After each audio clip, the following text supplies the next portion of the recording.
ভারতের পশ্চিমবঙ্গ রাজ্যের একটি কোম্পানির সঙ্গে 2,10,00,000 মার্কিন ডলার মূল্যের এক চুক্তি বাতিল করেছে বাংলাদেশ। ভারতের প্রথম সারির একাধিক সংবাদ মাধ্যমে এ নিয়ে প্রতিবেদন প্রকাশিত হয়েছে।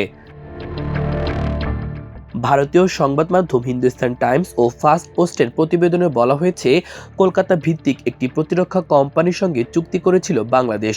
গত বছর শেখ হাসিনার পতনের আগের মাস জুলাই বাংলাদেশের নৌবাহিনী ভারতীয় ওই কোম্পানির সঙ্গে চুক্তিটি করে।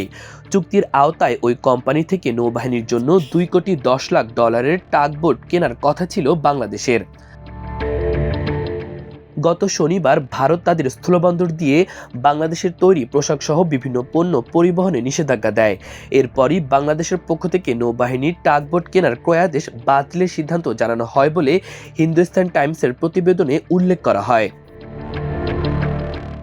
বলা হয়, প্রধান উপদেষ্টা ডক্টর মোহাম্মদ ইউনূস ভারতের উত্তর পূর্বাঞ্চলীয় সেভেন সিস্টার্সকে স্থলবেষ্টিত অঞ্চল হিসেবে আখ্যা এবং এই অঞ্চলে সমুদ্রের একমাত্র অভিভাবক হিসেবে বাংলাদেশকে অভিহিত করেছিলেন।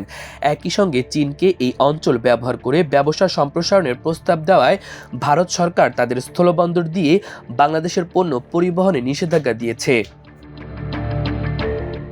ভারতের আরেক প্রভাবশালী সংবাদ মাধ্যম ইন্ডিয়া টুডের প্রতিবেদনে বলা হয়, বাংলাদেশ সরকার কলকাতার Garden Reach Shipbuilders and engineers লিমিটেডের সঙ্গে 180 কোটি রুপির চুক্তি বাতিল করেছে। এই কোম্পানিটি ভারতের প্রতিরক্ষা মন্ত্রণালয়ের আওতায় পরিচালিত হয়। আর এনডিটিভির প্রতিবেদনে বলা হয়, কোম্পানিটি জাহাজ তৈরি এবং রক্ষণাবেক্ষণ করে। ভারতীয় নৌবাহিনী ও কোস্টগার্ডের জাহাজের কাজও তারা করে। কোম্পানিটি দেশের পুঁজিবাজারকে বলেছে, আমরা আপনাদের জানাচ্ছি বাংলাদেশ সরকার তাদের ক্রয়াদেশ বাতিল করেছে।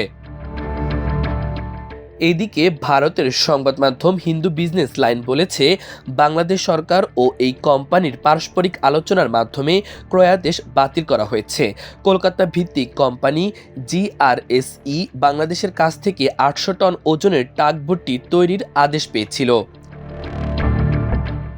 2023 সালে ঢাকা ও নয়াদিল্লির প্রতিরক্ষা খাতে 500 বিলিয়ন ডলারের ঋণ সহায়তা চুক্তি হয়। সেই চুক্তির আওতায় এই টাগবোটটি ছিল প্রথম বড় কোনো ক্রয়াদেশ। ভারতীয় এই ঋণের মাধ্যমে বাংলাদেশের অন্য আরও অবকাঠামো তৈরি করা হচ্ছে, যেগুলো শেখ হাসিনার আমলে শুরু হয়। ইটিভি ভারতের তথ্য অনুযায়ী গত 8 বছরে বাংলাদেশকে ভারত লাইন অফ ক্রেডিটের আওতায় 8 বিলিয়ন ডলার দিয়েছে। মাল্টিমিডিয়া ডেস্ক, আমার দেশ।